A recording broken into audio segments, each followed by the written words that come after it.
Here is Scott Israel live at Broward Sheriff's headquarters near Fort Lauderdale. Became available to us, and I felt that the information was something that the public needed to know. Understand, for the last 8 days, this agency, the men and women of our Detective Bureau, they've been dotting every I and crossing every T. They've been working tirelessly. Our main goal at this point, absent of helping these families heal and keeping our schools safe, is making sure this killer receives the justice he deserves.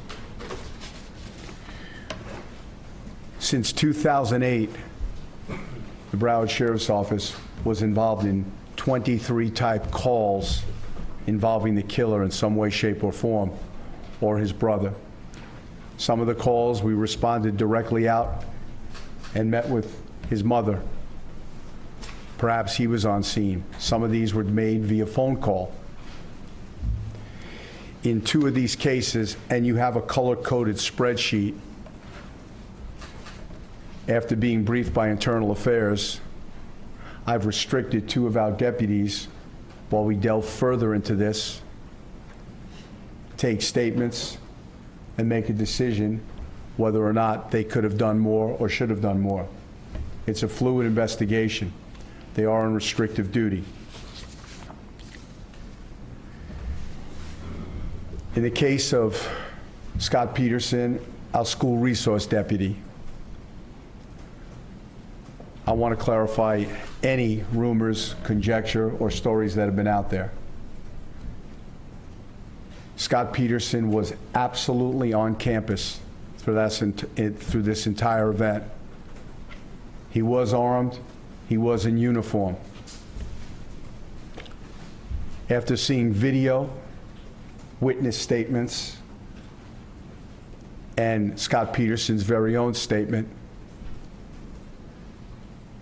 I decided this morning to suspend Scott Peterson without pay pending an internal investigation. As is his right, Scott Peterson chose to resign because he has the necessary time with the agency and meets the requirements of retirement. He resigned and /retired. The investigation will continue. We're not going to disclose the video at this time, and we may never disclose the video, depending on the prosecution and the criminal case. But what I saw was a deputy arrive at the west side of Building 12, take up a position, and he never went in. Any questions? Sheriff, some are saying that he hid inside the classroom, so that's not accurate. That's not accurate. He was outside the building the entire time. Yes. There's a discussion about Coral Springs went in first. Can you address that? I don't know I know people got there, deputies got there. There was a time I know Coral Springs deputies were in there acting heroically. I believe by the time the first Coral Springs police officer went in there, the killer was off premises. I know we had deputies clearly inside pulling bodies out. I don't know at this time. It's, as I said, a fluid investigation. So we'll see what happens. So there's information that maybe BSO told Coral Springs, don't go in until SWAT gets here. Can you address that? I've never heard that. What was Scott Peterson, was he there when the shooter was still inside the building? Yes, he was. And so what should he have done? Went in, addressed the killer, killed the killer. Interesting question. Sheriff, can you tell us, in this log of interactions or phone calls that you received about Nicholas Cruz, it states that the Stoneman Douglas School Resource Officer was made aware of a threat that Cruz would shoot up the school. Did he act on that? What should he have done? I'm flanked by 2 of the best leaders this county could have, Colonel Jack Dale of Investigations and Colonel Jim Poland of the Department of Law Enforcement. I'm going to bring Colonel Dale up now. Now, you're asking about a prior incident from the spreadsheet. Exactly right. This is from February 5th of 2016. Is this Officer or Deputy Peterson that's referenced here?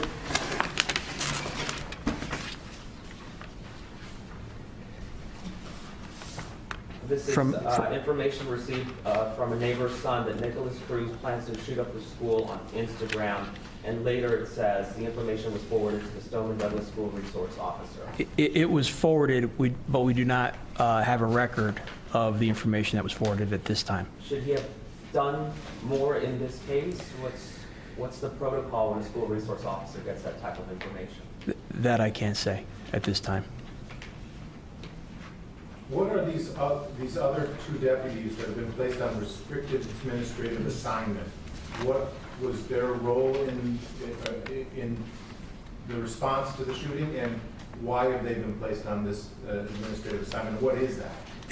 The information we provided are all stem from prior incidents before the shooting and what led up to that, dating back 2008 and all the responses that we had either to the residents or in somehow related to Cruz or his brother.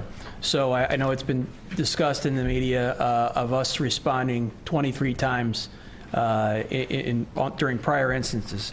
And in the ones here, they predate, all of them predate the shooting. So in two cases, we found instances where there was information provided. It's unclear as to whether a policy violation occurred or not. So we feel at this point that they deserve extra scrutiny and to be reviewed and investigated to see if there was any policy violation on the part of the deputies involved. So these two restricted administrative assignments are due to calls from the call sheet.